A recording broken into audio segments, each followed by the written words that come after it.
Okay, so yesterday we went over completing the square, just the basics. Today we'll talk about completing the square when you have a lead coefficient that's not 1. Okay, so we're going to change the following quadratic into its vertex form by completing the square. Okay, so again, a lot of times when you complete the square, you're also finishing out and finding solutions. Now, the first step is still the same. When you're completing the square, you start by grouping your x terms together. So 2x squared minus 4x, I'm going to leave some space, and I'm going to kick that third term out. Okay? Now, this equation that we talked about in my last video, this x plus a squared equaling my perfect square trinomial, plus 2ax plus a squared. This form only works like this when there's no lead coefficient, or the lead coefficient is just 1.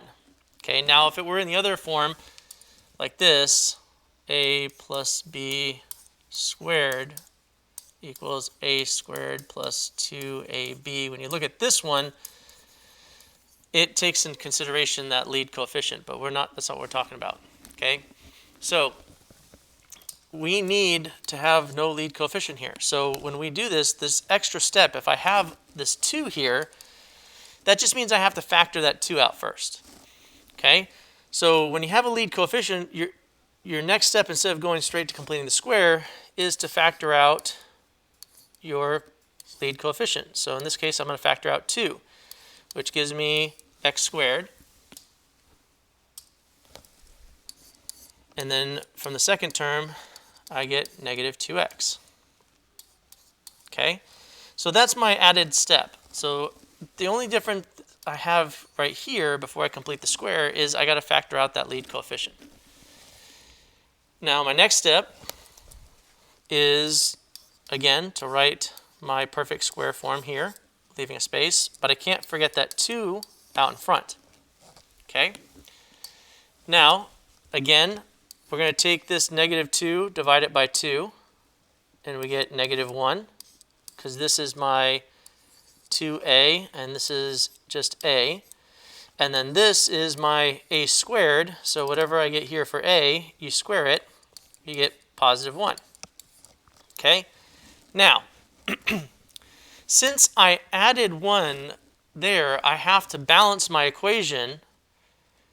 And normally, if we didn't have a lead coefficient, we'd just subtract 1. But here's the problem. Because I have this lead coefficient, and I added 1 inside the parentheses, technically I didn't just add 1. Technically, I added 2. Because if you distribute this 2 in, I actually added a total of 2 to this equation because of my lead coefficient. So instead of just subtracting 1, I have to subtract 2 to keep it balanced. Okay, so that's the other step, is that you have to make sure that if you have this lead coefficient, that's whatever you're subtracting is going to be multiplied, okay, by that lead coefficient. So then we have 1 minus 2, which means negative 1. Which means that my original equation, this, is equal to 2x minus 1 squared minus 1. And again, you could check these to make sure that you're correct. For instance, you could plug in a x value and see if you get the same value out. And for this one, the easiest one would be to pick 0, because in the top one, you're just going to get 1. And in the second one, when you plug in 0 for x, you're going to end up with 2 minus 1, which is 1 as well. So it looks like we did it correctly. Okay?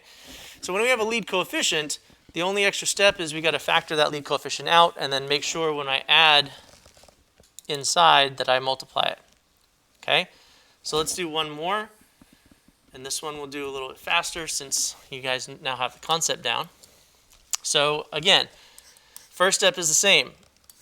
You group your x terms. So I have these two, and then I kick out my third term. Then we factor out that lead coefficient. So I factor out negative 3, which gives me x squared here. When we take out or divide negative 6x by negative 3, we get positive 2x. And that's usually the first mistakes students are going to make, is the negative sign, making sure you factor out from both terms. Now, again, we rewrite. So we have negative 3 out front, x squared, like that. Divide the middle term. We get plus 1, plus 1. Now, since I added 1 here and I have this lead coefficient of negative 3, instead of adding 1, I've actually subtracted 3, which means now I have to add 3. And 10 plus 3 is 13. And everything's balanced out. Okay, which means this function here, its vertex form,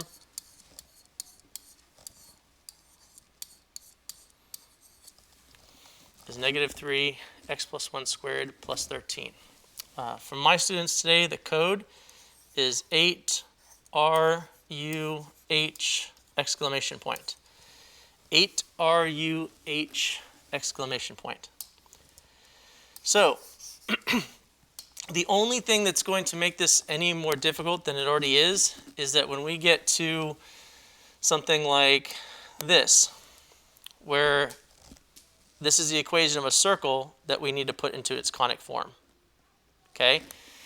And the only thing that we're going to do different here if we do something like this is basically we have to complete the square twice. So for like this one, you have to group both your x's, and you end up having to group your y values. So the only thing that we can do to make this a little bit more difficult is that we end up completing the square twice. And we're doing the same process, we're just doing it 2 times. And that's where we're kind of going with this next.